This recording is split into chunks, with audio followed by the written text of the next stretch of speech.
नमस्कार दोस्तों, आपका स्वागत है आपके अपने YouTube channel SK paramedical classes में। जैसा कि दोस्तों आपको पता है कि 15 दिसंबर 2020 से डीएमएलटी सेकेंड ईयर स्टूडेंट्स के एग्ज़ाम कंडक्ट करा रही है आरपीएमसी, जिसके अंतर्गत दोस्तों आपको अपना YouTube channel SK paramedical classes आपके लिए पैथोलॉजी और माइक्रोबायोलॉजी की क्लासेस डेली बेसिस पर अपलोड करता आ रहा है।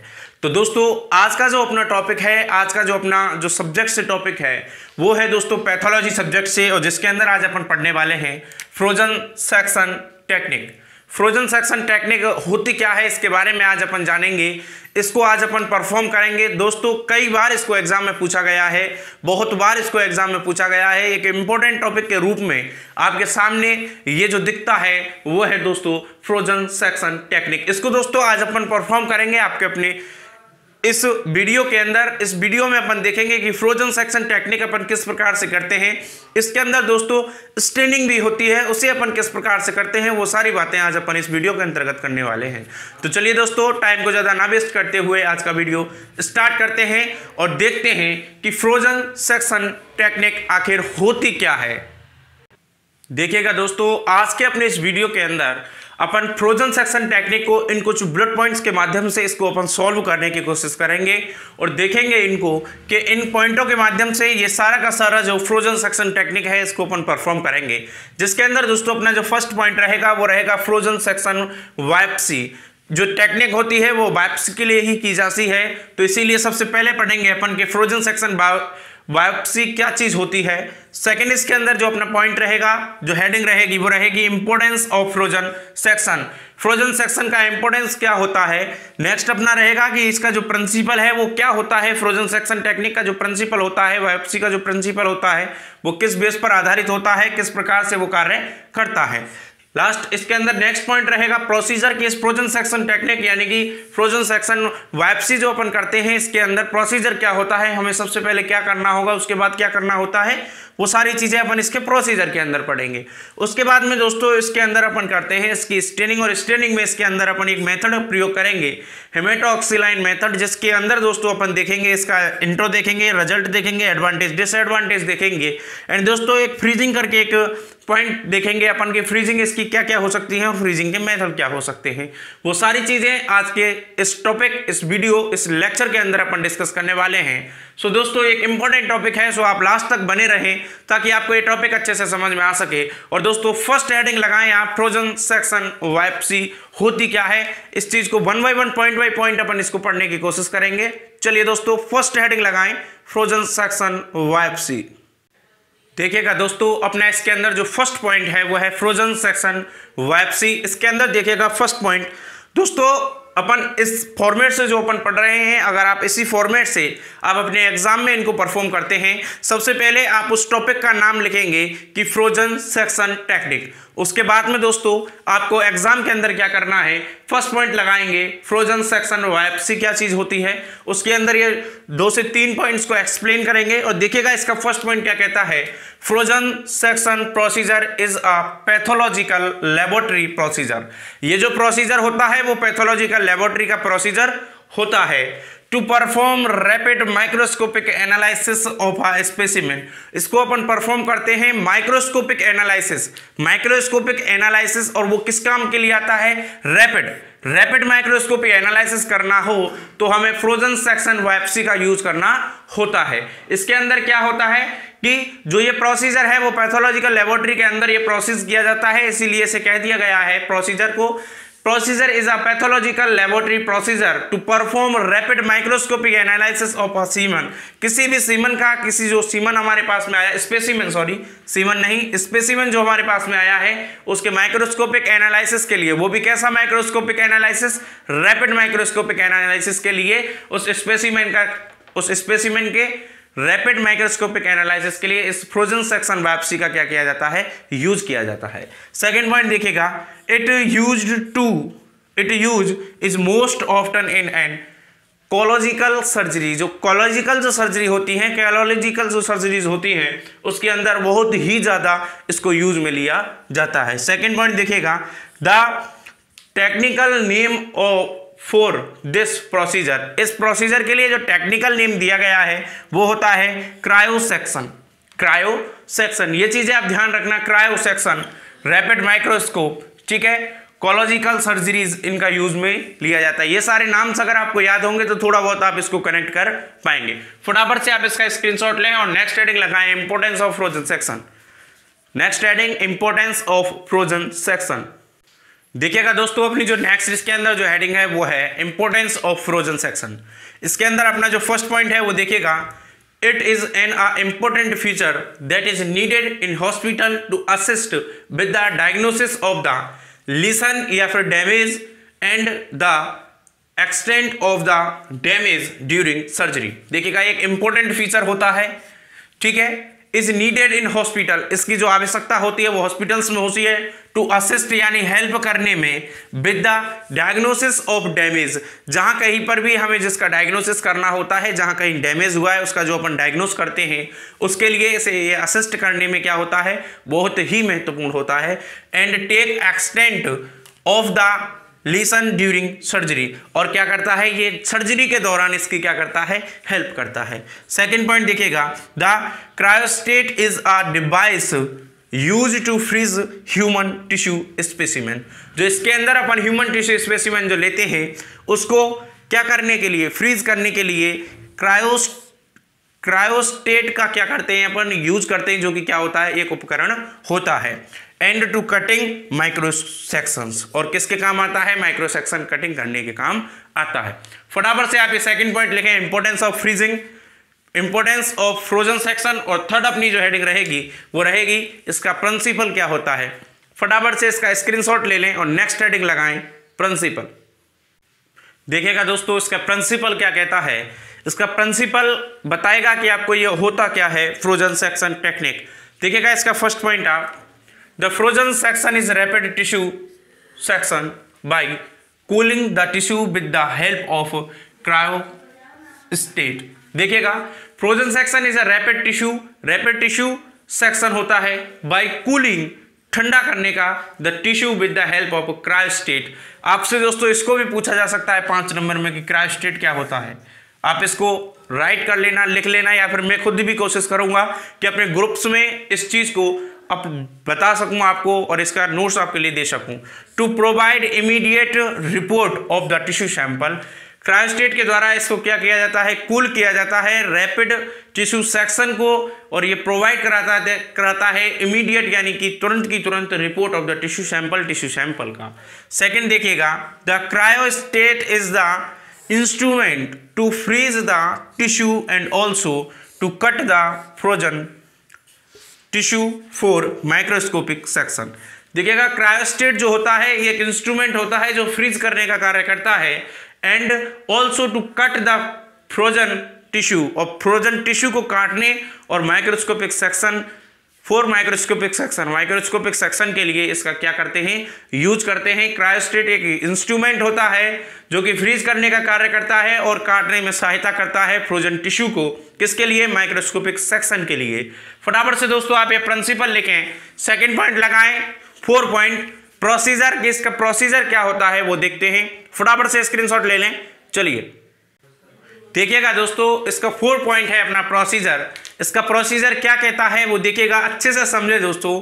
और दोस्तों मैं आशा करता हूं कि आपको अच्छे से समझ में आ रहा होगा। यदि आपको कोई भी प्रॉब्लम हो कमेंट बॉक्स में कमेंट करें, मैं कोशिश करूंगा आपके हर एक कमेंट का जवाब देने का, क्योंकि कई स्टूडेंट्स कमेंट्स करते हैं जो नेक्स्ट कमेंट्स होती हैं उनका मेरे से कोई मतलब नहीं है, बट आप वो कमेंट करें जिससे आपको कुछ फायदा मिले और आपकी कमेंट्स को पढ़ करके किसी थर्ड पर्सन को भी फायदा मिले। अगर आपको कोई भी प्रॉब्लम हो, छोटी या बड़ी, प्लीज आप कमेंट बॉक्स में कमेंट अपनी ड्रॉप जरूर करें ताकि मैं उस कमेंट को पढ़ करके आपका जवाब दे सकूं।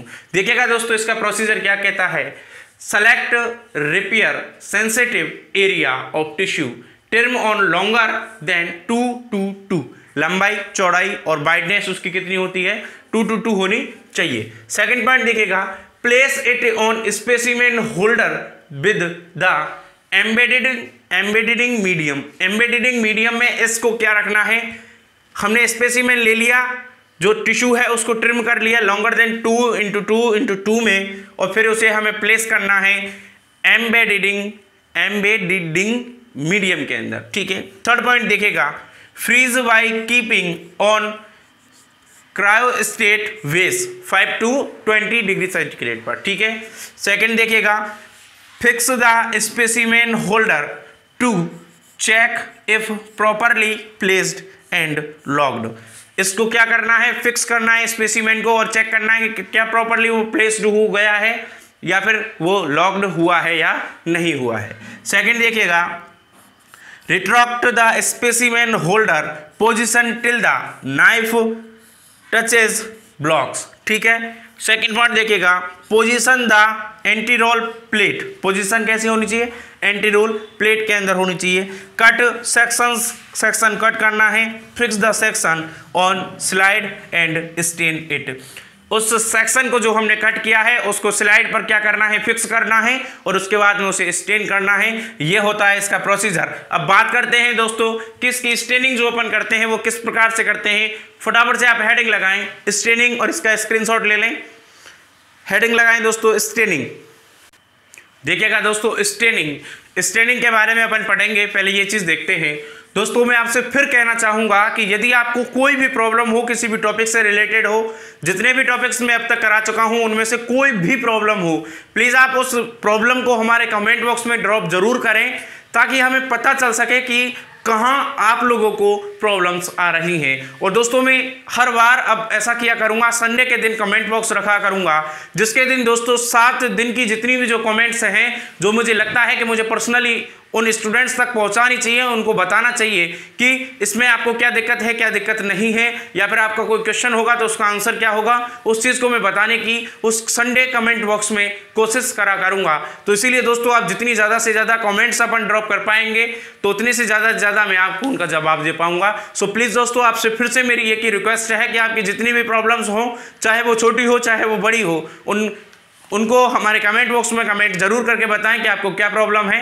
देखिएगा दोस्तों इसके अंदर जो अपना नेक्स्ट पॉइंट है वो है स्टेनिंग। कि स्टेनिंग होता क्या है, इसके अंदर क्या करेंगे देखिएगा। There are 5 different methods of frozen section staining. इस स्टेनिंग के अंदर ये 5 डिफरेंट टाइप के मेथड से अपन इसको परफॉर्म कर सकते हैं। लेकिन दोस्तों ये जो 2 मेथड्स हैं इनको ज़्यादा से ज़्यादा संख्या में इनको क्या किया जाता है, यूज में लिया जाता है।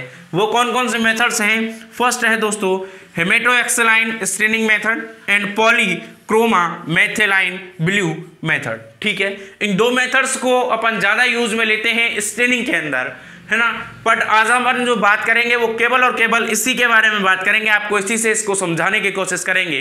देखिएगा दोस्तों इसमें 5 डिफरेंट टाइप के मेथड्स होते हैं, बट जो अपन जो बात करेंगे वो बात करेंगे हेमेटोएक्सिलाइन स्टेनिंग मेथड के बारे में। फटाफट से आप इसका स्क्रीनशॉट लें और हेडिंग लगाएं हेमेटोएक्सिलाइन स्टेनिंग मेथड। फटाफट से हेडिंग लगाएं दोस्तों, फर्स्ट हेमेटोएक्सिलाइन स्टेनिंग मेथड। देखिएगा दोस्तों हेमेटोएक्सिलाइन मेथड जो कि अपना स्टेनिंग का एक पॉपुलर मेथड है जिसका बहुत ही ज़्यादा यूज किया जाता है। इसका जो प्रोसीजर है वो किस प्रकार से होता है देखिएगा। फर्स्ट पॉइंट समझेंगे ढंग से, fix the section in air dry. इसको हमें फिक्स करना है सेक्शन को air dry for 15 to 20 second, ठीक है।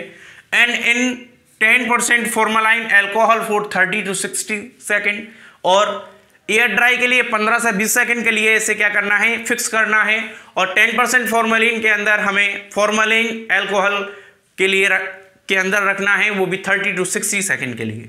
Place the slide in the water for hydration के लिए इस स्लाइड को वाटर के अंदर प्लेस कर देना है। Stain the slide from hematoxylin stain for 1 to 2 minute.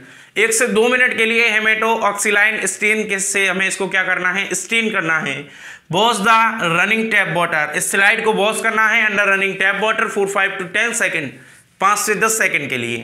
Deep in 0.5% sodium वोर्टेट until blue coloured place on the slide. जब तक ब्लू कलर प्लेस नहीं हो जाता है स्लाइड पर, जब तक हमें इसे डीप करना है किसके अंदर, 0.5% सोडियम वोर्टेट के अंदर, ठीक है दोस्तों। सेकंड देखिएगा, place on the slide in 70% alcohol for 5 second. और 70% एल्कोहल के अंदर इसको क्या करना है, डीप करना है। कितनी समय के लिए, 5 सेकेंड के लिए। सेकंड देखिएगा, stand the slide from counter stand in 1% alcohol eosin for 1 to 2 quickly deep washing the slide in water.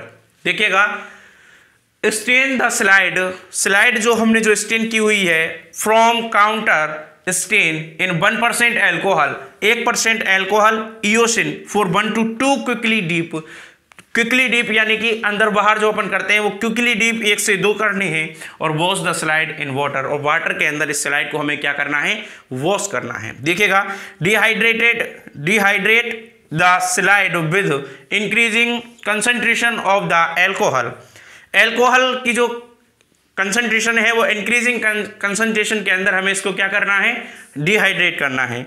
Clear the slide in 3 change of xylene के 3 चेंसेस में हमको इसको क्या करना है, क्लियर करना है। Next, mounting the slide in the Canadian balsam. ठीक है, कनाडियन बेलेजियम के अंदर इसे माउंट करना है स्लाइड को। यह है दोस्तों हेमेटोऑक्सिलाइन मेथड। इसको आप फटाफट से इसका स्क्रीनशॉट लें और नेक्स्ट हेडिंग इसी के अंदर इसका रिजल्ट क्या होगा वो देखते हैं। फटाफट से इसका स्क्रीनशॉट ले लें और नेक्स्ट हेडिंग लगाएं, रिजल्ट क्या होगा इसका। देखिएगा दोस्तों, इसका रिजल्ट क्या होगा स्टेनिंग का, और इसके एडवांटेज एंड डिसएडवांटेज क्या क्या हो सकते हैं, वो सारी चीज़ें अपन यहाँ बात करेंगे। फर्स्ट, सबसे पहले देखिएगा रिजल्ट इसका, जब अपन स्टेन करते हैं तो इसके अंदर अपन उसका न्यूक्लियाई और साइटोप्लाज्म को देखते हैं। न्यूक्लियाई का रिजल्ट जो होता है वो ब्लू कलर का हो जाता है, न्यूक्लियाई और साइटोप्लाज्म पिंक कलर का हो जाता है।